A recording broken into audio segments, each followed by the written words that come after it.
Assalamualaikum warahmatullahi wabarakatuh.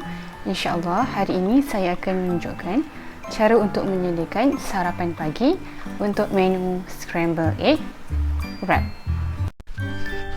Bahan untuk menyediakan sarapan pagi Scrambled Egg Wrap ialah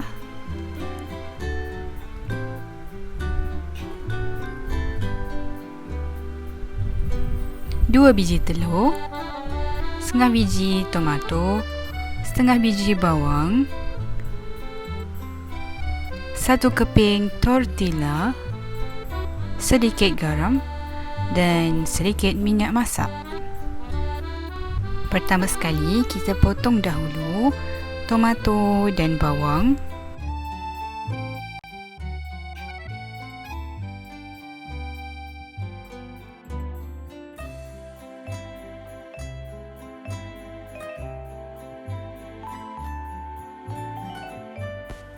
Kemudian kita panaskan kuali, letakkan sedikit minyak masak, masukkan bawang merah,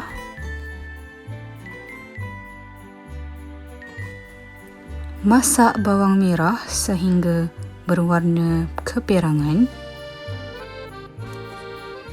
masukkan tomato,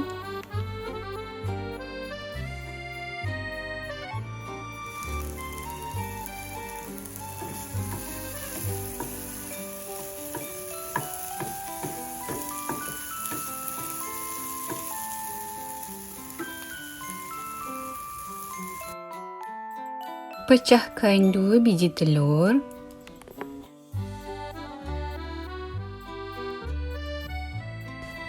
pukul telur beberapa saat,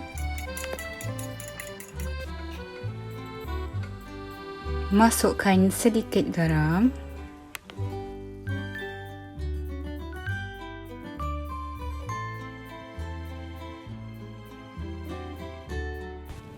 masukkan telur yang telah dipukul dan masak telur sehingga masak.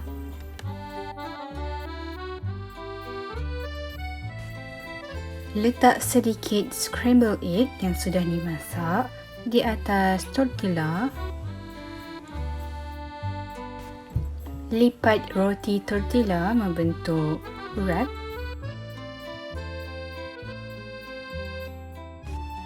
Scrambled egg wrap sedia dihidang dan sedia untuk dimakan. Selamat mencuba!